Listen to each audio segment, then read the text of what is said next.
All right, good evening. Wednesday evening live learning session. I want to welcome everybody here tonight. I want to start off with a few procedural things tonight. First of all, what I need you to do, please, is make sure that you are watching a couple of things on our, let me get this thing here, pulled up here. Okay, so this is a problem. Closed caption is there it is. Closed captioning. I've got closed captioning on it. It's hiding my controls. So anyways, all right, so let me go and share this with you here. This is the our screen here. And one of the things that I would like for you to do is make sure a couple of things, okay? One, that you are checking the class resources here. The class resources have some great stuff for you here. When you go in, and I pointed this out a couple of times, I just want to keep on pointing out to make sure people are using these. When you go into the class resources here, of course, the GAV Student Hub here, if you have any questions about anything going on with GAVs, is there.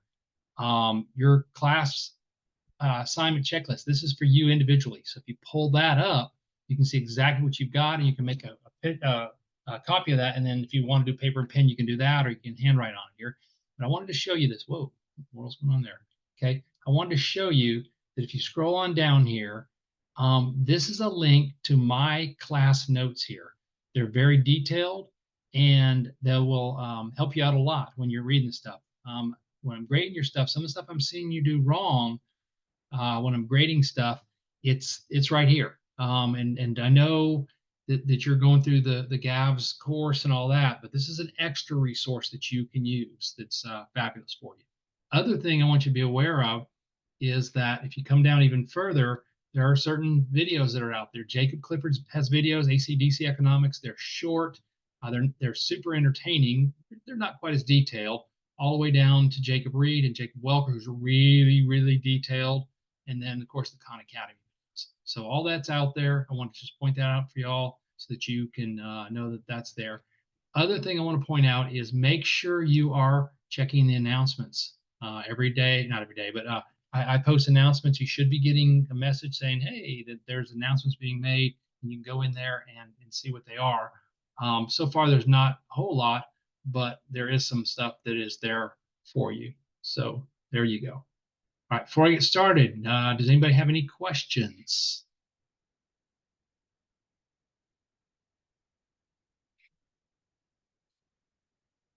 Okay, let me stop sharing this screen here, move this over here, and I will go on with that. Okay, so here we go. So what I'm going to do today is I'm going to go through supply and demand and dead weight loss. This is a little bit ahead of where some of you guys are right now, but I wanted to go ahead and get a little bit ahead because what's going to happen is when we get into the meat of the course, there's going to be several live learning sessions for each one of those sessions. And I want to make sure that I have plenty of time to get them in. So if I'm a little bit ahead, I figure that's not a bad thing to happen. So I'm going to move me up here. By the way, I'm wearing my Econ Illinois shirt. This is a shirt that did a couple of workshops in economic workshop in Illinois, and I did this in this particular one that I did it, and I ran a 5K when I was there, definitely in Chicago, which was really cool. So that was fun. So figured I'd just wear this shirt tonight just to show it off. All right, let me go ahead and move you guys over here to the right. So y'all are over here, and then I'm just kind of my little bunker here in Middle Georgia, where I live, my house.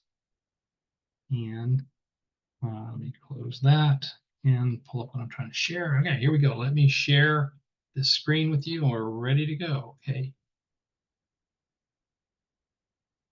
Sharing. Moving this over here. And I know it's like, y'all are like, you stop telling me what you're doing. Here we go.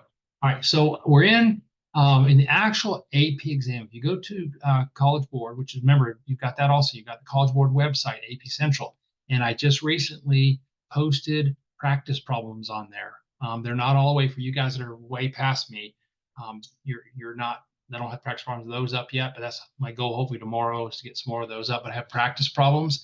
Don't forget those are there also. The College Board website is a Very, very good resource for practice questions and videos also. Can you make a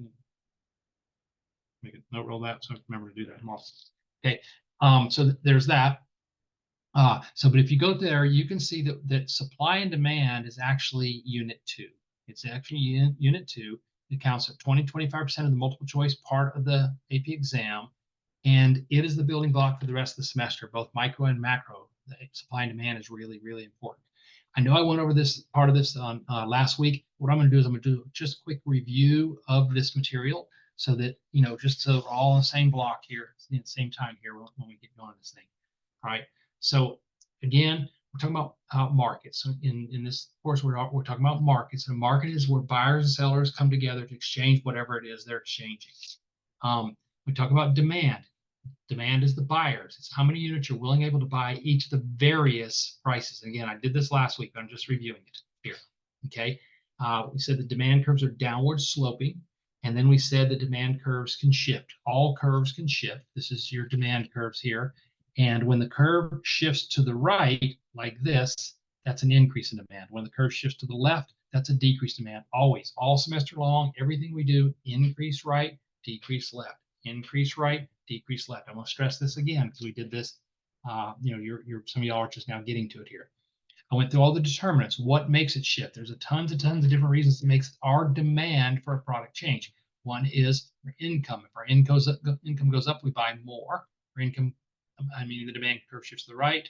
If our income goes down, we buy less, meaning our demand curve shifts to the left. That's for almost all goods, what we would call a normal good. An inferior good is one where it works the opposite direction. Your income goes up and you buy less of it. A lot of people will say like canned meat would be an inferior good, or ramen noodles or things like that are often considered an inferior good. You may love ramen noodles and it may be a normal good for you, but for most people, it's an inferior good. It's like when somebody, starts making $100,000 a year, they're not going to stock up on ramen noodles. That's more like a college kids diet. Taste and preferences. If you prefer to have more, increase in demand. Prefer to have less, decrease in demand. Price of a complementary good. This is where the price of one good affects the demand for another. The example I used last week was potato chips and salsa, or chips and salsa.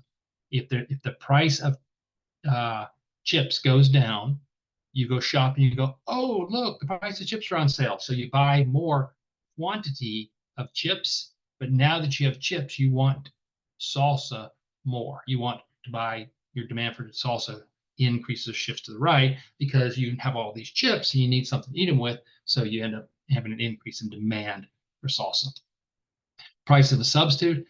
Two goods that replace each other. If price of, in this case, cereal goes up, I mean you're going to buy less quantity of cereal. The demand for cereal doesn't change. It's the quantity demand of cereal changes. Now you still need something for breakfast, so Pop-Tarts demand shifts to the right.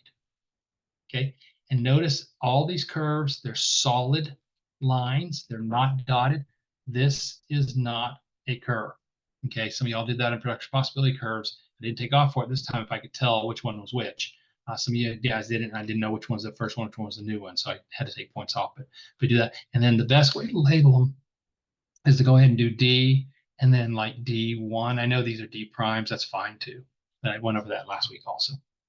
All right, change in population, more population, demand curve shifts to the right.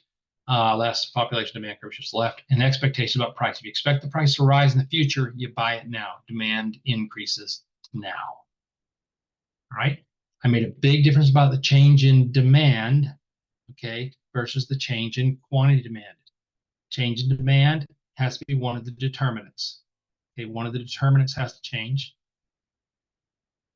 And quantity demand is the price of that good. So when the price of a good changes, like the price of cars changes, that causes quantity demand to change. But in order for the demand for cars change, it has to be one of those determinants. Then I went in and I did supply. Okay, supply to the sky. Remember, supply has up in it. So it has up in it. Since supply has up in it, then it's got to go up. It's got to go up that direction, right? Supply's got to go up. Supply to the sky. I showed you that the supply is the number of units that the seller is willing able to sell at these various prices. An increases to the right, always increase right, decrease left, increase right, decrease left. A decrease in supply shifts to the left. This is the seller's willingness to sell us a greater quantity at all prices, or to sell us a lesser quantity at all prices. And I went in and I made a big deal about anything that makes it easier to produce or cheaper to produce shifts it to the right. Anything that makes it harder to produce or more expensive to produce shifts it to the left. And then I went into the actual particular determinants. The most common ones you're going to see on the test are resource prices, meaning your factors of production, your land, labor, capital, entrepreneurship. If they go down in prices, the seller is going to supply a greater quantity. Okay. Technology. Technology is it's easier to produce. So the more common ones that they're going to ask on the test is the resource prices. And then the other one they ask that's big time is taxes. Anytime we talk about taxes, it's always going to shift the supply curve unless we tell you it's consumer taxes. And that'll be later on the semester we do that. But right now, always assume taxes shift the supply curve. An increase in taxes shifts the supply curve to the left. A decrease in taxes shifts it to the right. Subsidies is the government paying to produce. Okay, I need to just take that out because in reality, they sometimes do pay firms to not produce, but in this course, that doesn't happen. Okay, so subsidies when they pay them to produce. So if they subsidize something, then the supply curve shifts to the right. If they take the subsidy away, then it shifts to the left. Expectations, same thing as us. If they expect the price to rise in the future, they don't want to sell it now. They wait. If they expect it to fall in the future, then they want to increase the supply now to get it to us. And then last but not least is the number of sellers, which kind of goes like with the population with demand. So that was supply and demand and the shifters here. And then what we do is we put them together. So from now on in this course, when you're drawing these guys, you're going to want to draw supply and demand together. Mr. Supply and Mr. Demand always go together. Okay, you got supply to the sky, you got downward demand, and where they meet, this is called equilibrium. Okay, this is a super, really big point in economics. It's called equilibrium, and from that you can get, if you do the dot over here to the right, you can get your equilibrium price. If you do dot down to the horizontal axis, you get equilibrium quantity.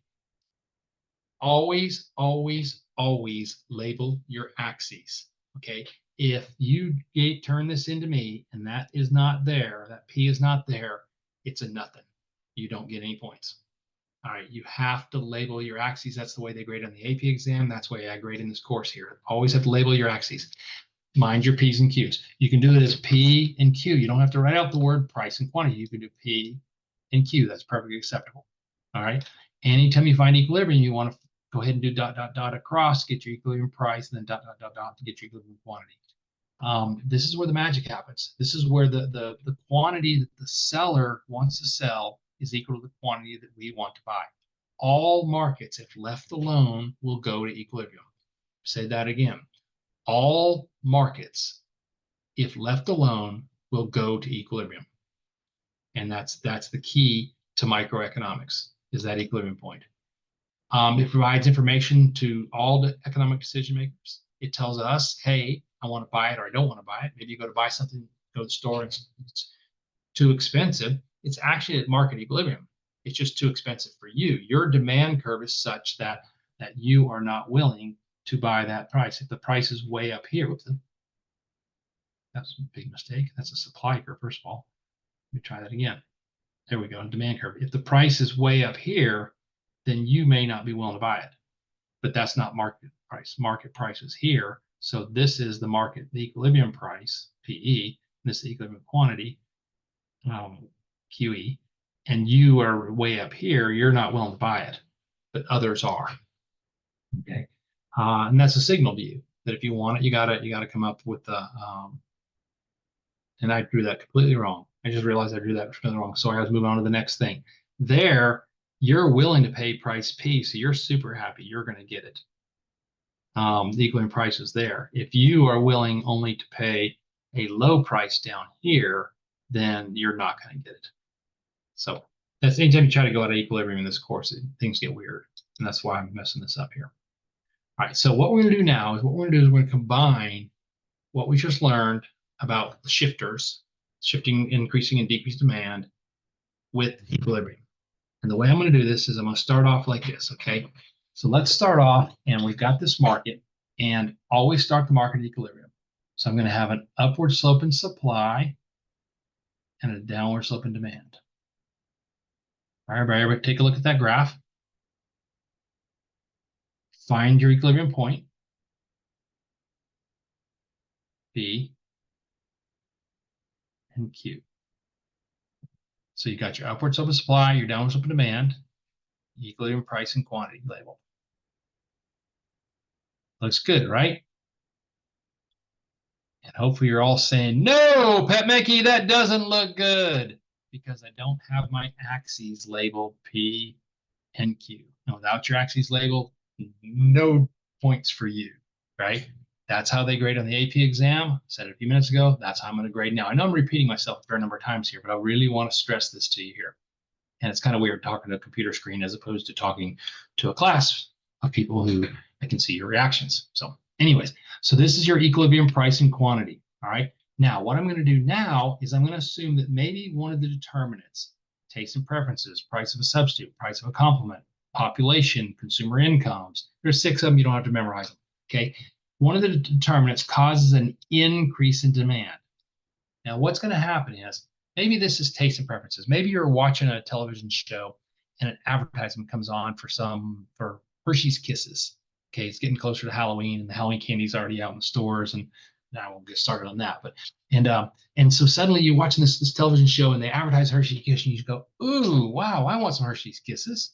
So what happens is you run out and buy Hershey's Kisses. Well, lots of people are buying Hershey's Kisses. What's our determinant?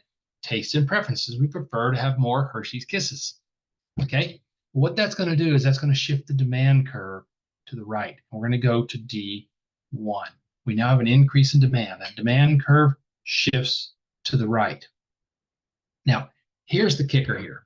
What's going to happen is for a short period of time, you don't call up the store and say, hey, store, I'm about to come buy some more Hershey's Kisses. I wasn't planning on it, but now I am, right? You don't do that. So for a short period of time, the market is actually out of equilibrium because the market is still trying to function right here at this red dot at P and Q. But what's going to happen is the sellers are going to realize, hey, we want Hershey's Kisses more. And the only way they're willing and able to sell us more Hershey's Kisses here is if they can raise the price. And P1, oops, boy, I am just messing up left and right tonight. Like I say, it's hard to concentrate when I talk on the computer screen. So the price of Hershey Kisses is going to go up. Now, a lot of people are saying, wait. That's not the way it works. Okay. Keep in mind, there's a difference between economics and marketing. Okay. When a store at Halloween, what happens to the price of candy? Does it go up or down? And the answer is it actually goes down. Okay. That's marketing. It's marketing and also something else going on here. Okay. I'll show you in just a minute. But normally, if we just show up, let's not use candy as an example. Let's use eggs. If suddenly people just start buying more eggs, the demand for the eggs is going to shift to the right. So if this was eggs, the demand for the eggs is going to shift to the right, which is going to cause the price of eggs to rise. And of course, that means the egg producers now are being told, hey, they want eggs. They're going to buy more chickens. They're going to build more chicken houses and so on and so forth. And so the quantity of eggs is going to increase. All right. Now, what if the demand decreases? Well, if the demand decreases, then we should be able to draw it. Start off equilibrium price and quantity, upward supply, downward supply demand. You have to practice these. You have to practice drawing these. This needs to become second nature for you, that you practice drawing these guys. This is where the market is, P and Q. When you get a decrease in demand, the demand curve shifts to the left. That causes the price to decrease because we don't want it as much, so they've got to lower the price to get us to buy it, and we buy a lesser quantity when that demand curve shifts to the left. Okay. Now, what about what I told you there a minute ago about Halloween candy? What really is going on with Halloween candy is, yeah, we're going to buy more Halloween candy, but here's why. There's your upward slope of supply. There's your downward slope of demand. The sellers, the chocolate manufacturers, actually increase production during Halloween, and it causes the price to decrease. And that's why when you go to right before Halloween, you can get lots of candy at a lower price. Get lots of candy here, quantity increases here at a lower price. Because what happens is there's an increase in supply of candy. So that's what's really going on there. Now, in a minute, I'll show you something else here. So we could also do a decrease in supply. I'm not going to waste the time on that. I'm down to 38 minutes. I've got a lot to do here tonight, so I want to make sure I get through that. But for practice, you should be able to draw an increase in demand, a decrease in demand, an increase in supply, and a decrease in supply. In every case, tell me what happened to price, okay, what happened to price, and what happened to quantity. Okay, in this first one, increase in demand, the price increased and the quantity increased. You don't memorize these. You have to be able to draw them. Don't memorize them. You have to be able to draw them. Here, a decrease in demand, price decreases, quantity decreases. Here, an increase in supply, price decreases, quantity increases. Then, of course, you can draw a decrease in supply also. Okay, so that's shifting. Normally in a live classroom, that's like a full day, or maybe even more than a full day to do that, because practicing it. I'm not here with you to practice it. You need to be practicing it. Okay, if you have questions on this, please, please, please, please reach out to me. Okay, what we're going to do now is we're going to move on to a new concept. We're going to talk about consumer surplus, producer surplus, and deadweight loss. Check some real quick. Okay, consumer surplus, producer surplus, and deadweight loss. Okay, so this is a gigantic concept in this course. Okay, we're going to see this 7 different times. Might be 6. Okay, we're going to see 6 different times, 6 or 7 different times where consumer surplus, producer surplus, and deadweight loss come into play. This is really what all of the introduction microeconomics course is this guy right here. Okay, what I'm about to show you here. All right, so consumer surplus is the difference in the price you have to pay for something and the price that you're willing and able to pay for it. Because the price is determined by the market. So let's say you go into the store, and this is the supply and demand for, say it's Powerade. And say you've been running and you're like super, super, super thirsty. All right. And you would have been willing to buy this equilibrium quantity. Say equilibrium quantity is 3 or 300 or whatever. Maybe the store is a small store and it sells three units of this product. You are super thirsty. Your demand curve here, and I'm going to run it all the way to the axes. Normally we don't run to the axes. It's the only time we do when we're showing this. You, for that first unit of Powerade, because you've been running, you would have be willing to pay way up here at $3. You'd have paid $3 for that Powerade. You're that thirsty, okay? And you walk in, and lo and behold, the store has it priced at $1, but you would have paid $3. The distance between what you would have paid way up here at $3 and the price that you actually have to pay is your consumer surplus. Now you drink it and you're like, I'm still thirsty. I want a second one. For the second one, you wouldn't pay $3 for it because of the law of diminishing marginal utility, which we learned back in basic economic concepts. Because of the law of diminishing marginal utility, you don't want that second one as much. Okay, the law of diminishing marginal utility occurs for everything. You drink the first Powerade and you're like, yeah, I'm still thirsty, but you're not as thirsty as you were. So you're now no longer willing to pay $3, but you're willing to pay maybe $2. What's going to happen now is for that second unit, you'd pay $2. So your consumer surplus is this area here. Now, guys, if you go and watch a lot of videos on this, they're going to maybe talk about there's like this triangle here, and there's this triangle here. Okay, these 2 triangles here, don't worry about those. Okay, we have a problem in this course because we always think on the margin. You drink a whole Powerade, you're not allowed to buy half a Powerade. You're not allowed to buy a Powerade and take 1 drink out of it and only pay for that 1 drink. You got to pay for the whole thing. So you're getting surplus out of the entire unit. But you're getting it incrementally as you drink it.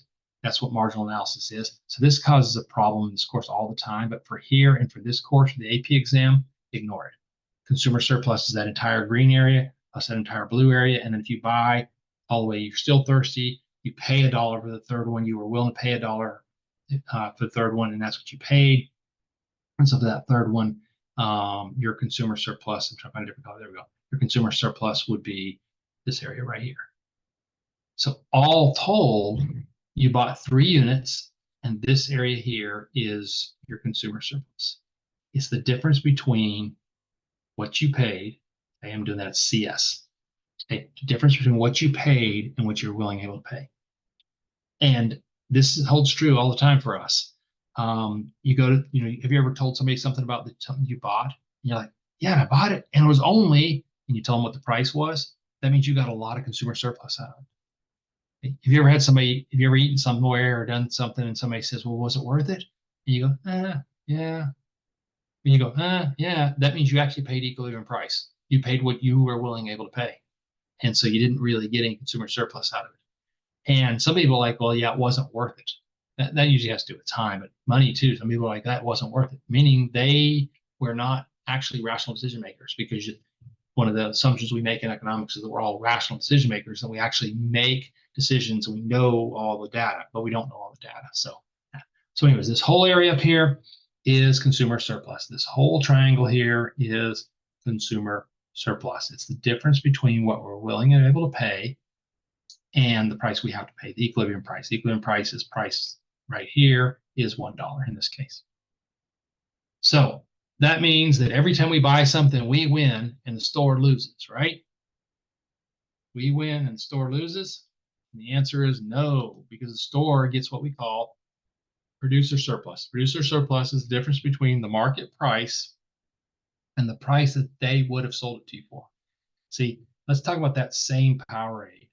That same Powerade has an upward slope in supply and a downward slope in demand. And again, we're running this all the way to the axes, because anytime you do consumer producer surplus, you have to run it to the axis. You just do. Okay. They sold that thing for $1, and they wanted to sell 3 total units, and they sold it for $1. Well, you walked in, you paid $1 for that first unit. Little did you know, they would have sold that thing to you for 25 cents. So that distance right here, that's a solid line. What am I thinking? This distance right here is their producer surplus.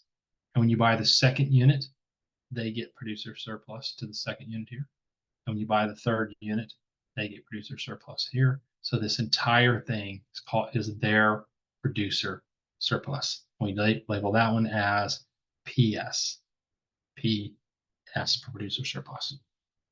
So in a market, you've got consumer surplus and you've got producer surplus. And the key is that when producer and consumer surplus are maximized, let me draw it in here, when consumer and producer surplus are maximized, in other words, we're at equilibrium, that's when we know markets are functioning the way they should. When you have the supply of the sky, demand here, okay, when you're at equilibrium, then that means that the consumer surplus plus the producer surplus is maximized. Okay, we'll call consumer surplus plus producer surplus is called total surplus. And when total surplus, here's your total surplus. When total surplus is maximized, markets are efficient. Markets are working the way they're supposed to be working. In a few minutes, I'm going to show you situations where sometimes markets are not maximizing, they're not producing at equilibrium, and then we got problems. Okay, so let's take a look at this one. This was interesting because this actually happened during COVID. During COVID, we had a toilet paper shortage. Okay, and I know it's a crappy situation, but that's what happened. We had a toilet paper shortage, and the reason why we had a toilet paper shortage is that the supply curve pre-COVID was right here. And so the market price was here at P, and the quantity market was there. Well, along comes COVID and supply chain. You heard all about the supply chain issue. Basically what happened was firms couldn't produce. Okay, they couldn't get the trees cut, they couldn't get the what they needed to, this is all pre-COVID, right? And so basically they couldn't produce toilet paper. Other things too, but we noticed toilet paper a lot because toilet paper is kind of important to us. So what that did was this supply curve disappeared and the supply curve shifted way back to the left. So this is now the supply curve during COVID. Well, we didn't stop going to the bathroom. We still wanted Q way out here. We still wanted quantity way out here. We wanted that much toilet paper because we didn't stop going to the bathroom. And how COVID happens, let's just stop going to the bathroom. No, we still buying the same amount of. I know it's kind of a strange thing, right? Um, but what ends up happening is they're not able to supply way out here at Q.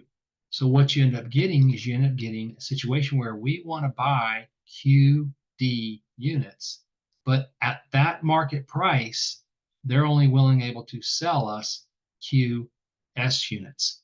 What you've got is you got what's called a shortage. Okay, a shortage occurs in the market anytime that QD is greater than QS. Sometimes you'll see it written as QS is less than QD. Okay, same thing. Okay, anytime you get this, you get a shortage, and the shortage is actually measured down here on the horizontal axis as QD minus QS is the shortage, the amount of the shortage. And when you have this market is not in equilibrium.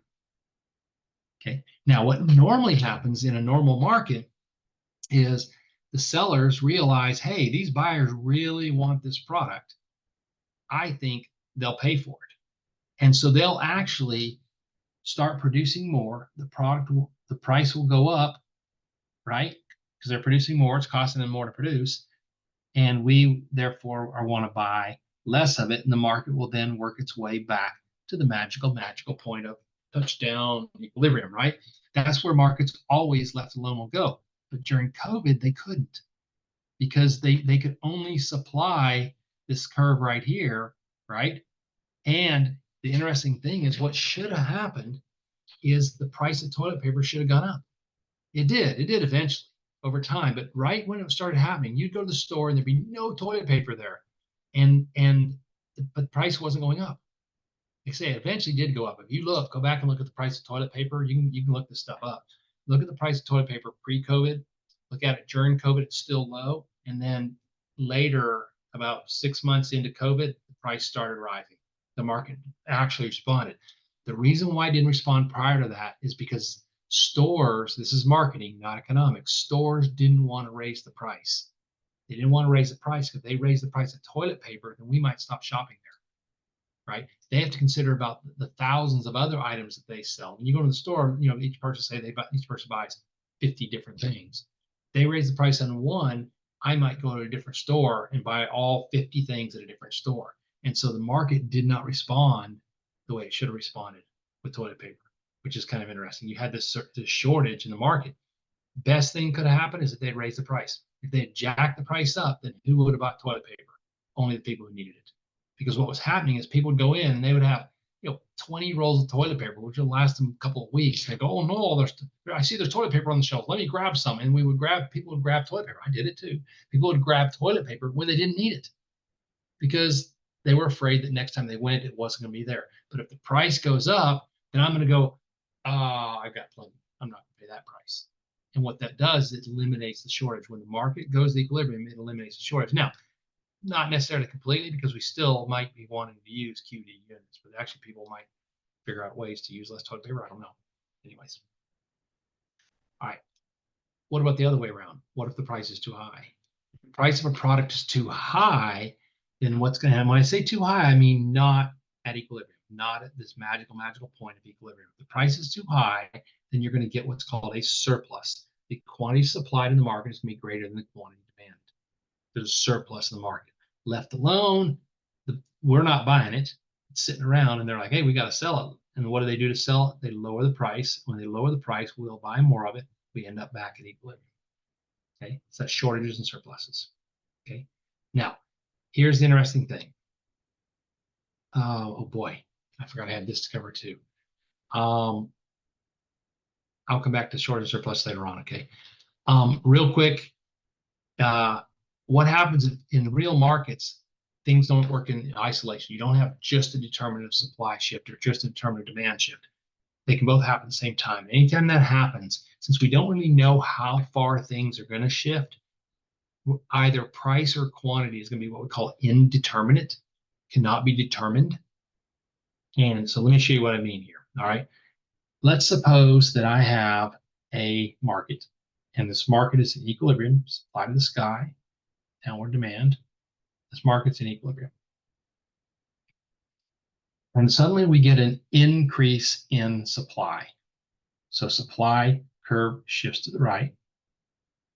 And at the same time, we get an increase in demand. Our new equilibrium point is way out here. So what we got here, based on what I just drew, is an increase in quantity and an increase in price. But what I just told you is anytime you shift two curves, either price or quantity is indeterminate. So one of these two, we don't really know this is what happened. We don't know for sure if quantity increased. We don't know for sure if price increased. And the reason being is we don't know how far supply and demand actually shifted. You can always look backwards and see how much did demand for a product change during COVID? How much did supply of the product change during COVID? And then you can say, here's what happened to price and quantity. But markets are meant to predict. So what if we do this? There's my supply. There's my demand. Okay, markets at equilibrium. Start off at equilibrium, always, always, always. I should have done it red. I did it red earlier. Sorry about that.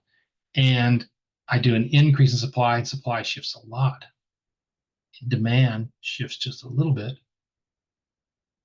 right? If demand shifts just a little bit, then look what happens. In actuality, in this case, the price decreased and the quantity increased. So the answer is quantity increases, price is indeterminate. Okay. Anytime you shift two curves, either price or quantity is indeterminate. You're going to have to be able to draw all four: increased demand, increased supply, decreased demand, decreased supply, increased demand, decreased supply, decreased demand, decreased supply, or increased supply. So there's four scenarios. And for all of them, you have to be able to say what happened to price and quantity. I'm not going to walk through all four of those. It's something that you're going to be able to do, but I wanted to show it to you and explain what was going on there. So decreased supply, decreased demand, you could draw that. And if I have time at the end here, if I finish a little bit early, I'll go back and do this. There's a couple more things I really want to show you. I really want to get to death weight loss tonight. Okay, so let's get into that. All right, let's talk about the government intervention in the market. So markets are functioning, as we said, they always function, and efficiently. They're where consumer producer surplus is maximized. So what we're going to do is we're going to have government intervention in a market that is producing the efficient quantity, meaning equilibrium. And they're going to do it by either having a tax or a subsidy or price control or a quantity control. People are always talking about, oh, prescription drugs are too expensive. The government should do something about it. What they're saying is the government should put a limit on the price of prescription drugs. Well, let's see what happens if they do that. Okay, let's see what happens to markets if they do that. All right. So let's suppose we have this upward sloping supply and downward sloping demand. Let's say this is prescription drugs. Okay. Left alone, this is going to be your price of prescription drugs. And this is going to be the quantity of prescription drugs. So what if the government came in and told the drug manufacturers, you're not allowed to charge that much. It's too expensive. You're going to have to lower the price. They'd be putting in what's called a price ceiling. Ceilings prevent the price from rising. Ceilings prevent the price from rising. Ceilings are set below equilibrium. So this is a price ceiling. When I do it, I actually do PC here and I do PC here to remind myself. And I do it as a solid line because the price, it's like, I think it's Gandalf, you shall not pass. Slam down the thing. The government says, you will not charge the market price, right? And so the market, so the government is preventing the price from rising. So what's that going to do to the market? Well, at that price, we actually will want to buy a greater quantity of that product. Okay. Now, people, oh, that's not true. It's medicine. People got to have, people are going to buy the same quantity of medicine. No, there's lots of people out there that don't buy medicine that they actually need or could need because they feel like the price is too high. So if you lower the price, more of those people are going to want to buy that quantity. So the quantity demand is actually going to go up. But here's what's going to happen. The seller has got to make a profit. And so you're taking away some of their profits. So they are actually going to want to sell less of that product. And what you end up getting is you end up getting a situation where quantity demand is greater than quantity supply. We know that as a shortage.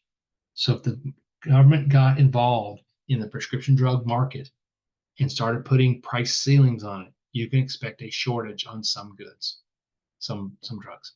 It's going to happen. Okay, it's going to happen probably very soon. The government's going to get involved in this, and you're going to start hearing about shortages because you see it in other countries. Other countries do this. Other countries are putting ceilings on their prices, and what they're finding is their citizens can no longer get the drugs anymore. Okay, some of the drugs are still going to produce no matter what because they're so profitable, they're going to do it. But some of the drugs that aren't super profitable, you're going to start seeing shortages in markets of them. So, all right, the opposite of a shortage is a surplus. Okay, a surplus will occur anytime the government puts in a price floor. A price floor is designed to keep the price from falling. Okay, upward slope in supply, downward slope in demand. This is the market price, and this is the quantity that the market would normally clear at. So if the government were to come in and put in a price floor, floors are above equilibrium, PF. Floors are above equilibrium. The seller at that high price is like, hey, I'll sell you a lot. And we as buyers are like, yeah, I don't really want to buy it. So what you end up getting is the situation where quantity supplied is greater than quantity demanded. And this is what you're going to call a surplus. Now, example of this. An example of this is actually the labor market. The labor market, we are actually the sellers. Okay, this is you and me. We're the sellers, and this is the businesses buying us. If the government puts in a minimum wage, let's say the government raises the minimum wage in Georgia right now, the minimum wage in Georgia is like $7.25 or $7.50 or what it is. Say the government raised minimum wage to $15 an hour. Well, what's going to happen is a lot more people are going to try to get a job. A lot of you guys will be like, hi, $15 an hour and I'll get a job. So the quantity supply is actually going to increase from Q to QS. But unfortunately, the businesses can't afford to pay you. Okay, if you're a company and you're paying somebody $7.50 an hour and you can hire 3 employees, that's 21 bucks. If you have to start paying $15 an hour, 2 employees is 30 bucks. So you can't even afford 2 employees. You were paying $21 for your product, for your labor before, for 3 workers, $7 a piece. And now you're having to pay them 15 a piece, 21 bucks versus 30 bucks. You can't even afford to hire 2 workers. So some workers are going to lose their jobs. And who's going to lose their jobs? The high school kids. High school kids are going to be the first one to get fired, followed by the college kids, followed by the adults. Okay, you raise minimum wage, it's going to be very, very hard for high school kids to get jobs. Because what you get is you end up getting this surplus in the market. There's more workers. Quantity supplied is greater than quantity demanded, right? Yes, anyways, so moving on. Okay, be careful. Occasionally, okay, let me do this. Okay, I'll come back to that in just a second. Students get this backwards. Okay, I know why they get it backwards. A price floor is above equilibrium. This is a floor. A price ceiling is below equilibrium. Okay, and the reason why students miss this is because they think ceiling should be above and floor should be below. No, no, no, no, no. It's the ceiling is preventing the price from rising equilibrium. The price wants to go up, but the ceiling is stopping it. The floor is preventing it from falling the equilibrium. So the floor's got to be above equilibrium, and the ceiling's got to be below equilibrium. So it's like a house flipped over. So when you do floors and ceilings, just stop and wait. It's like a house flipped over. Pat Mickey said it's a house flipped over. So the floor is on the top and the ceiling's on the bottom. All right. Those are all what we call effective floors and ceilings. In this course, always, always, always assume that floor ceiling is effective, meaning it's doing what it's supposed to be doing. A floor is above or ceiling is below. unless they give you actual numbers or they tell you it's ineffective. We do have floors and ceilings that are ineffective, meaning they're not really working right now. Minimum wage is ineffective right now. The minimum wage is $7.25 or $7.50, but workers are getting paid $10. That's an ineffective floor. That floor is actually below equilibrium because it's not working. It's not doing its job. Okay. Over time, what's going to happen is the market's going to shift and supply and demand is going to shift, and that price floor is going to come back into effect. It's going to be back on top. So effective, it's on top, floor is on top, ceiling's below. Ineffective, then it's the other way around. But always assume it's effective. Don't assume ineffective unless they give you the actual numbers that make it ineffective, or they tell you it's ineffective. They've tricked people on the AP exam over that before. They've actually put floor ceilings in that are ineffective. So there you go. That's a floor ceiling. All right, let's get into the last of the big boys here tonight. Deadweight loss. Okay. Somebody's trying to get in. Interesting. How long is trying to get in? Okay. Deadweight loss. All right. So left alone, this market is going to be at point F. Market's going to be at point F. Equilibrium price is P. Equilibrium quantity is Q. Left alone, the market will always go there. The consumer surplus before anything happens is triangle A, F, P. Or you could have done PAF, or if you really want to be crazy, you go FPA or whatever. But usually I just go on the horizontal axes. So the triangle, this is the consumer surplus normally. The producer surplus is everything above price above supply to the price. So it would be triangle PFG. This would be the producer surplus. So if you're doing that, this market is efficient. It's where we want it. You're at equilibrium, which is right here at point F. Everything's great. Consumer producer surplus is maximized. This market is wonderful. But what we're going to do now is we're going to come in and assume, what if the government comes in and puts in a price ceiling? Okay, the price ceiling is going to be it's an effective ceiling. We're going to put the price ceiling right here. So this now becomes the ceiling. CI, something spell CI.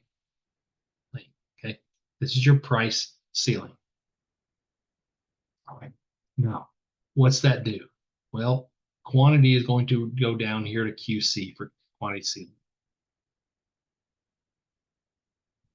The buyer is now willing and able to buy up here to their demand curve. So the consumer surplus is everything above price to the demand curve. So this crazy area here becomes consumer surplus. And if this was an AP exam and you had to calculate this, what you would do is you would calculate the area of this triangle here plus the area of this rectangle here and add them together. So in the AP exam, they like to make you calculate this stuff, because if you can calculate it, then you can find it. Area of a triangle is 1/2 base times height. Area of a rectangle or square is base times height. Okay, you should know that from your math classes. But anyways, you calculate the area of the consumer. This is consumer surplus. It's everything above price, PC. It's PC right there. Everything above price to the demand curve. So it's that big red box, or that, whatever there's a name for it, triangle plus rectangle. They area that there. What about producer surplus? Producer surplus is everything below price. Let me do a different color. Everything below price to the supply curve. So this is the producer surplus. So you can see what happened was the producer actually lost this area right here. The consumer lost this triangle right here, but they gained this rectangle here. Now, based the way I drew it, it looks like the consumer won. Like the consumer gained this rectangle here is bigger than that triangle. It actually depends on what we call the slope. Later on, we're going to change these. We're going to rotate these curves. We're going to make them steeper or shallower. So this isn't always the case.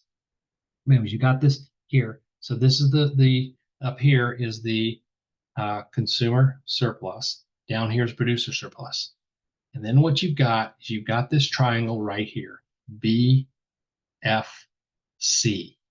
BFC was, the top part of it was part of consumer surplus. The bottom part of it was part of producer surplus, and now it's nothing because the quantity decreases. We're no longer at equilibrium quantity. We're no longer efficient. This is no longer efficient. This triangle is created, and this triangle is called dead weight loss. Okay, it's a loss of consumer and or producer surplus. It's really, really, really big in this course. I did all these things. It's really, really big in this course. That dead weight loss area is really important. Not like it's going to be a big dead weight loss, but it's going to be really, really important in this course because it's showing inefficiency. Okay, it's a loss to buyers and sellers. Dead weight loss represents a loss to buyers and sellers as a result of government intervention in an efficient market. The market was efficient. They put in a price, in this case, a price ceiling, and it created dead weight loss. It will do the exact same thing for any of these things here. It will do the exact same thing anytime the government puts a tax. Where are we? Come on. Well, went too far. Take a part out. Okay. Anytime the government puts a tax on an efficient market, dead weight loss is created. Anytime they subsidize an efficient market, dead weight loss is created. Anytime they put in price ceiling or price floors, anytime they put in quantity controls, they create dead weight loss. I've always said anytime a government gets involved in any market that's efficient. Now, later on in this course, we're going to have a situation where markets are not efficient and the government gets involved and they actually do a good thing. They fix things, right? So dead weight loss is a huge thing. It's always a triangle, okay? And the way you do the triangle is this. Okay, imagine that you have a triangle. Here a second. Imagine you have a triangle on the tip of your pencil. Okay. In live class, I do it like this. I have this triangle here. And this is the pencil here. So you have a triangle on the tip of your pencil. Okay. And what you do is you always point from where you are to where the market wants to be. The market always wants to be at equilibrium. The triangle that's covered up is dead weight loss. So let me show you this here. I'm going to go and draw a price floor. So we're going to start off the market equilibrium, supply and demand, label them axes or to nothing. This is where the market wants to be. The market wants to be there. Okay, so left alone, that's where the market would be. But instead, the government's going to come in and put a price floor on this product. Put a price floor on the product. Floors are always above equilibrium. There's your floor. There's PF. Where are we? We're here at this red dot. This is where the market is actually going to be. The PF is where the market's actually going to be. Consumer surplus is this little bitty area up here, more consumers. Producer surplus is this big area right here. And of course, we lost this triangle right here. I'll do it in a different color. I'll do it in green. We lost this triangle right here. How do we find that triangle? Go from where we are, point to the red dot, and then slide down the black dot. And when you slide down the black dot, whatever triangle you just covered up is dead weight loss. All semester long, when I teach this to you, I'm going to be grabbing this thing here. I'm going to show you dead weight loss. You always go from where you are to where you want to be. And that shows us our dead weight loss. Okay. Now, let me go back. Since I did that, I've got about 4 minutes left. Unless anybody has questions, maybe has questions, please jump in. I have a quick question. Yeah. Can I ask a question about the FRQ, the summative one? That you've already had. We can do that on one-on-one, not on the live learn session, because some people haven't taken it yet. All right, thanks. And I'll be glad to answer questions for it. So I just had like a quick question about a different one. When capital goods increases, does future growth happen more, or is it when consumer goods increases? Capital goods. Because capital goods are like machines. They're things that are used to produce other things. So think about this. Let's think about the United States suddenly starts producing more pizzas and less computers. Well, what's going to happen is we consume those pizzas, the computers are starting to die out, and we don't have computers to replace the pizzas, right? Well, computer chips and all that are in pizza ovens now. So we actually start losing pizza ovens. So we start losing both pizzas and computers.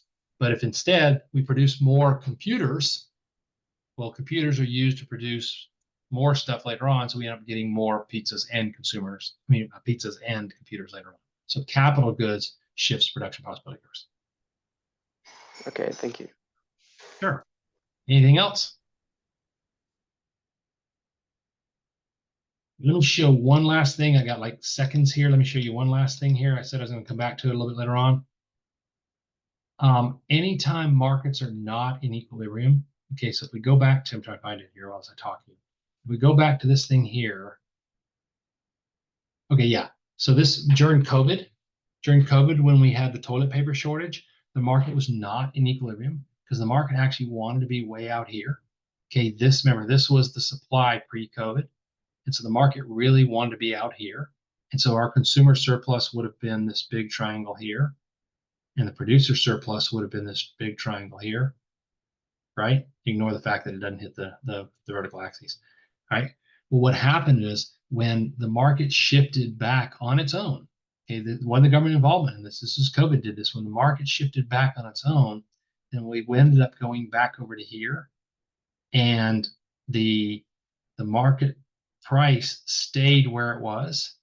So the producer actually is the one that ate most of the surplus. And because the consumer surplus stayed up here and it created this deadweight loss, which was actually this area right here that we couldn't get.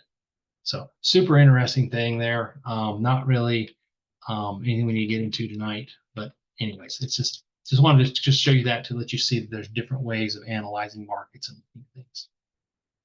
All right, does anybody have any questions? All right. Like I say, this is ahead of where a lot of you are, or will be, but I wanted to have it on here so that we get to it. You've already done it. You've already seen it, the live learning session, so that you can prepare for it. Have a great week. If you have any questions, please, please, please ask me at any time, and I am here for you. All right. Signing off.